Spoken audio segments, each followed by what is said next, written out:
campagne électorale, mais que s'il n'y a pas eu de doute aujourd'hui pour être là et pour y être officiellement, parce que je crois que c'est important de le dire, c'est aussi parce que nous travaillons quand même depuis longtemps avec Marie-Georges, et que nous savons effectivement à quel point elle est capable de porter les questions du terrain à l'Assemblée nationale, et notamment sur les questions d'actualité.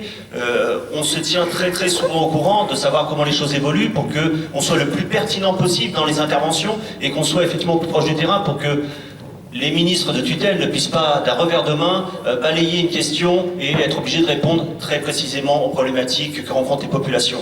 Ça a été encore le cas il y a très peu de temps sur la question des emplois des personnes qui accompagnent les enfants en situation de handicap, et je te remercie Marie-Georges, puisqu'effectivement on arrive à peu près à aboutir à une solution, même si l'inspection académique aujourd'hui est toujours en train de traîner les pieds, et toujours en train de tenter de trouver des situations au compte-gouttes, un par un, pour faire traîner les choses jusqu'en septembre.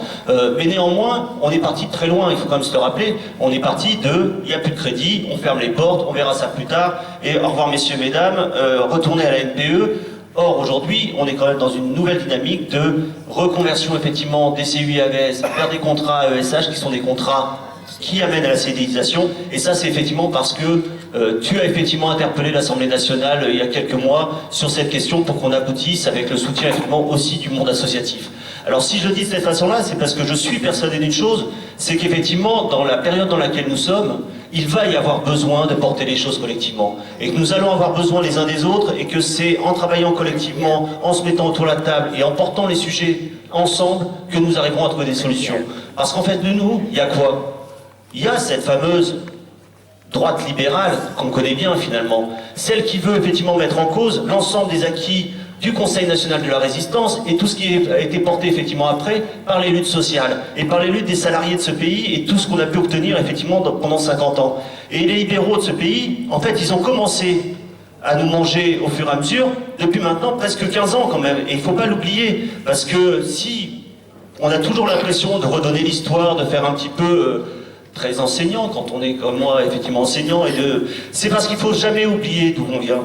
Et effectivement, il n'y a rien eu et jamais rien eu d'acquis pour la population, pour les couches populaires, sans une bataille de terrain. Et qu'il faut effectivement qu'on garde notre ADN et qu'on garde effectivement cette volonté de continuer le combat jusqu'au bout. Alors, il a annoncé la couleur finalement, Macron.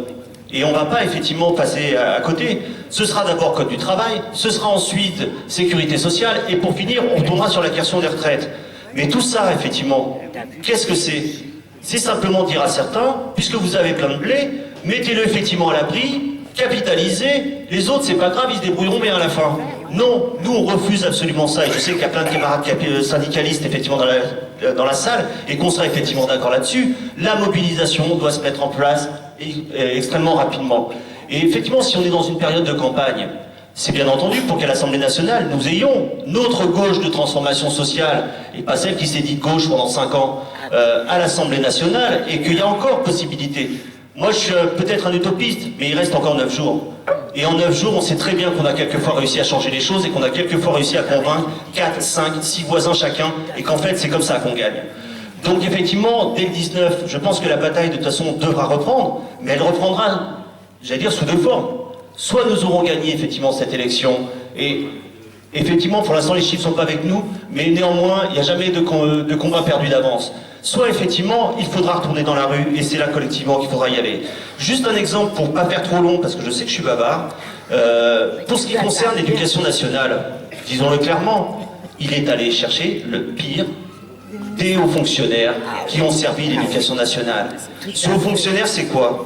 C'est la droite réac en termes de pédagogie, et c'est la droite libérale en termes d'organisation. Et pour mémoire quand même, qu'est-ce qu'il a fait ce monsieur la dernière fois qu'il est passé sur le rectorat de Créteil? Il a fermé la formation des enseignants, et il a réduit le nombre de postes de 80 000 postes. Voilà en tout cas l'héritage qu'il a, monsieur Blanquer, et effectivement, on n'est pas prêt à laisser faire une deuxième fois. Merci.